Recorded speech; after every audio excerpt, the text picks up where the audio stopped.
BRS party سے تعلق رکھنے والی خاتون وزراء، خاتون ارکان اسمبلی، خاتون اراکین پارلیمنٹ، خاتون اراکین کونسل اور خاتون ضلع پریشد صدور نشین میئرز نے وزیر اعظم نریندر مودی کو مکتوب روانہ کرتے ہوئے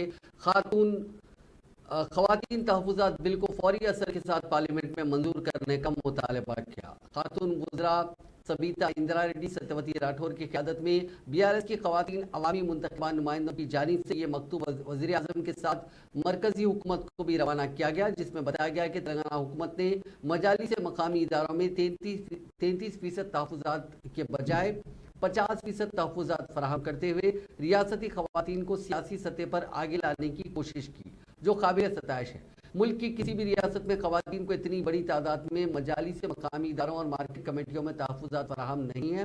اپنے مکتوب میں ان خواتین نمائندوں نے کہا کہ تلنگانہ میں 1,13,354 گرام پنچایتوں کے وارڈ ممبرز ہیں، جن میں خواتین وارڈ ممبرز کی تعداد 59,408 ہے، جبکہ ریاست کے 12,751 گرام پنچایتوں میں 6,844 گرام پنچایتوں کے سرپنچز خواتین ہیں۔ اس کے علاوہ ریاست بھر میں 5,857 MPTCs کے من جملہ 3,326 خواتین ہیں، 539 ZPTCs میں 300 خواتین ہیں، 539 MPP میں 340 MPP کا تعلق خواتین سے ہے۔ ریاست کی 32 ضلع پریشدوں میں سے 20 ضلع پریشد پر صدور نشین کے عہدے خواتین کے پاس ہیں۔ اس کے علاوہ ریاست کی 125 بلدیات کے 2,849 کونسلرز میں خواتین کونسلرز کی تعداد 1,520 ہے۔ اسی طرح 125 بلدیات کے چیئرپرسن میں 72 خواتین ہیں۔